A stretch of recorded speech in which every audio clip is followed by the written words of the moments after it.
2 मिनिटं जरा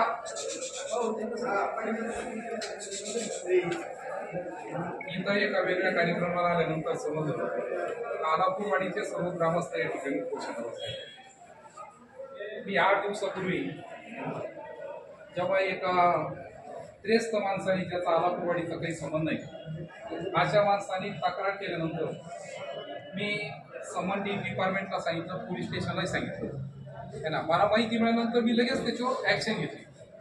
परंतु तुम्ही उपोषणाला बसले आणि ती समोर मला हॉटेलच्या टीचरच्या बाटल्या पाहिल्यानंतर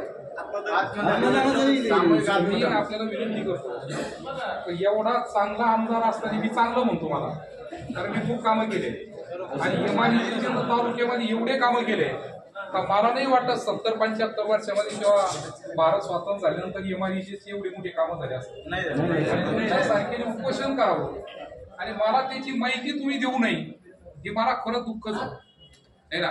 तुम्ही उपोषण करण्याची गरज नाही, तुमचा जर इतकं जवळचा आमदार आहे, काम करणारा आमदार आहे तर तुम्ही उपोषण करण्याची मला वाटतं गरज पडणार नाही है ना। पण तरी तुमच्या न्याय हक्कासाठी बसले, निश्चित त्यावरती मी ऍक्शन घेईल है ना। व्हिडिओ साहेब 5 मिनिटात येतील, आपण उपोषण सोडवू आणि आपले मस्टर रिसर्च त्या ठिकाणी चालू करून देईल एवढा या ठिकाणी शब्द देतो।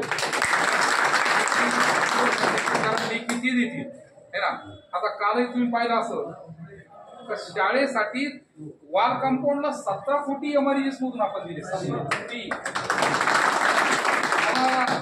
कोणत्याही सरपंचांनी सांगावं मला किंवा घुमरे साहेबाला, आपण वॉल कंपाऊंडची मागणी केली, कुणीच मागणी केली नाही। मी गट शिक्षण अधिकाऱ्याकडून पत्र घेतलं, ज्या शाळेला वॉल कंपाऊंड नाही ती शाळा आपल्या विरोधाची जरी असत, शाळा बांधण्यापेक्षा सरपंच तरी सुद्धा त्याला दिलं पाहिजे। आणि मग काल जवळजवळ वैजापूर गंगापूरला 17 कोटीचं एमआरजीएस मधून आपण वॉल कंपाऊंड दिले 95-5 मध्ये, बरं का, 95-5 हे लक्षात घ्या। आणि म्हणून आपण व्हिडिओ साहेब आल्यानंतर या असं काही मार्ग चांगला नाही है ना। आणि कोणाला तरी कुणीतरी येतं तक्रार करतं, त्याचा काही संबंध नाही, ठीक आहे। ग्रामस्थांनी तक्रार केली तर आपण समजून घेऊ शकतो, परंतु त्रस्त माणसांनी जर तक्रार केली तर त्याला आपण स्पष्ट सांगितलं पाहिजे, तुझ्या गावात काय चालू तू तिकडे पाय, आमच्याकडे डोकं घालू नको है ना।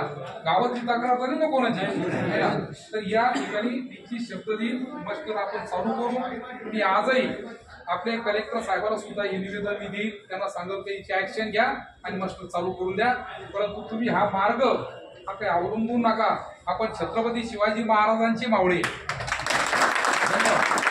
साहेबांनंतर मी सांगतो सोडून द्या उपोषण, मी आहे नाही तुला काळजी करतो।